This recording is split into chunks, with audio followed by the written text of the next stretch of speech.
কি পারবে চাকরির খাতায়ও নিজের নাম করে নিতে, নাকি বাদ পড়ে যাবে তার নাম? তো চলুন দেখে আসি আজকের পুরো এপিসোডটি। শুরু করার আগে প্লিজ চ্যানেলটি সাবস্ক্রাইব করে দিবেন এবং ভালো লাগলে একটি লাইক করে দিবেন এবং আপনাদের মতামত কমেন্ট বক্সে শেয়ার করবেন। তো চলুন শুরু করি আজকের এক্সপ্লেইন। সত্য মামা অহনাকে বলে, কাল তুমি তোমার মাকে জলদি চলে আসতে বলো, দেখো যেন দেরি না করে। আর হ্যাঁ, আরেকটা কথা, তোমার চাকরির ফলাফল বের হবে। একথা শুনে অহনা খুবই ঘাবড়ে যায় আর বলে, আমি জানি আমার কিছুই হবে না। কিন্তু সত্য মামা অহনাকে আশ্বাস দিয়ে বলে, চিন্তা করো না, আপাতত তোমার বাড়ির খাতায় নাম চলে এসেছে, চাকরির খাতায়ও নাম ঠিকই চলে আসবে। এরপর আমরা দেখতে পাই অর্জুন অহনার জন্য ঘরে অপেক্ষা করছে। এর মধ্যেই ঘরে তার 3 ভাবি চলে আসে আর অর্জুনকে জিজ্ঞেস করে, কি অর্জুন, তুমি ঘুমাবে না নাকি কারোর জন্য অপেক্ষা করছো?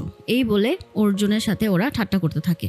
অর্জুন তখন নানা ধরনের বাহানা করতে থাকে আর বলে, কি যে বলো তোমরা ভাবি, আমি কেন অহনার জন্য অপেক্ষা করতে যাব? আমি তো এমনি পাইচারি করছিলাম। অহনাও ঘরের বাইরে দাঁড়িয়ে তাদের এসব কথা শুনছিল। মিতা তখন অর্জুনকে বলে, আমি তো শুনেছি তুমি খুব কান্নাকাটি করছিলে। অর্জুন তখন বলে, আমি কেন ওর জন্য কান্নাকাটি করব? এসব কথা নিশ্চয়ই অহনা তোমাদের বলেছে। মিতা আবার অর্জুনকে বলে, তোমার টুকুন দাদা ভাইও তো ওখানেই ছিল, ওই আমাকে বলেছে। অর্জুন তখন এবার লজ্জা পেয়ে যায় আর বলে, কই না তো, টুকুন দা তো ওখানে ছিল না। তাদের এইসব কথা শুনে দিদি তখন ঘরে যায় আর বলে, সত্য মামা তো আমাদের বলেছে এই কথা। অর্জুন বলে, তুই আমাকে বিশ্বাস না করে সত্য মামাকে বিশ্বাস করছিস দিদি? সত্য মামা তো এইসব বলতেই থাকে। আসলে হয়েছে কি, আমার ক্ষুধা লেগেছিল, কিন্তু তারা ভেবেছে আমি কান্নাকাটি করছি। এরপর বড় বউ বলে, কিন্তু অহনা তো বললো তোমাকে যখন ও চন্দন পড়াতে চাচ্ছিল তুমি তখন মণ্ডপেই যেতে চাওনি। অর্জুন বলে, আমি এমন কিছু বলিনি ভাবি, অহনা তোমাদের এইসব কিছু ভুল বলেছে। মিতা তখন আবারও বলে, টুকুন দাদা ভাইও সব শুনেছে ও দেখেছে। অর্জুন তখন বলে, আসলে টুকুন দাদার আমাকে দেখে জেলাস ফিল হয়েছে, তারও ইচ্ছে হয়েছিল আরেকটা বিয়ে করার। মিতা অর্জুনের এইসব কথা শুনে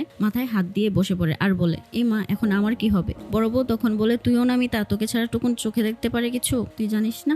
অর্জুন বলে, এসব কথা বলে কোনো লাভ নেই। বড় বউ অর্জুনকে বলে, তোমারও এইসব কথা বলে কোনো লাভ নেই, আমরা জানি কি হয়েছে। তুমি অহনাকে ছাড়া খাওয়া দাওয়া ঘুম সবই ছেড়ে দিয়েছিলে। মা এত বকাবকি করার পরও কিচ্ছু খেতে না, কিচ্ছু পান করতে না, অফিসেও প্রতিদিন একই জামা পরে চলে যেতে। দিদি তখন বলে, হ্যাঁ, এই জন্যই তো আমরা অর্জুনের জন্য ওষুধ নিয়ে এসেছি। অর্জুন জিজ্ঞেস করে, কিসের ওষুধ? তার দিদি উত্তর দেয়, কেন, শরীর খারাপের ওষুধ, মন খারাপের ওষুধ, সবকিছুর ওষুধ।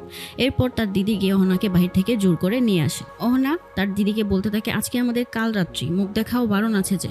কিন্তু ওরা ওদের কোনো কথা শোনে না আর তাদের একসাথে রেখে চলে যায়। তবে যাওয়ার আগে বলে যায়, 10 মিনিট সময় দিলাম তোমাদের, এর মধ্যে যা কথা বলার বলে নাও। অর্জুন অহনাকে বলে, এখন আবার কিসের কাল রাত্রি? তুমি তো সেই আমার পুরনো বউ, যা নিয়ম হবার তা তো আগেই হয়ে গিয়েছে। কিন্তু অহনা বলে, না, আবারও নিয়ম মানতে হবে, সবকিছু যেহেতু আবার নতুন করে হচ্ছে, এই নিয়মও মানতেই হবে। আর মা যদি আমাদের দেখে ফেলেন এভাবে, তাহলে আমাদের ছাড়বেন না। অর্জুন অহনার কোনো কথা শোনে না। এর মধ্যে আবারও ওদের ঝগড়া লেগে যায়। দুইজনে দুজনকে বলে, কেউই নাকি কাউকে বিয়ে করতে চায়নি। তারা ভেবেছিল নতুন কাউকেই তারা বিয়ে করবে, কিন্তু তারপর আবার বলে তাদের থেকে ভালো তারা আর কাউকেই পাবে না।